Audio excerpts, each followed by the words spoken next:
蛋糕拎到返屋企，點樣享用先最正？等我哋教你啦。蛋糕要放雪櫃冷藏室1到5度，2日內食晒就最啱。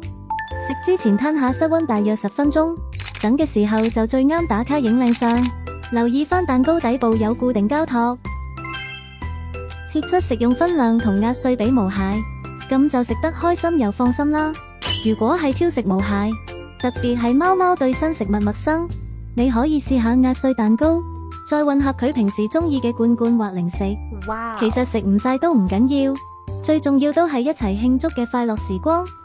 我哋係一間為你創造回憶嘅波波咖啡寵物蛋糕店，而你同毛孩慶祝生日時刻，我哋都想一齊見證，所以記得 tag 我哋啊！最後，如果你都中意我哋，記得 follow 我哋，咁就睇到最新產品、優惠同活動啦。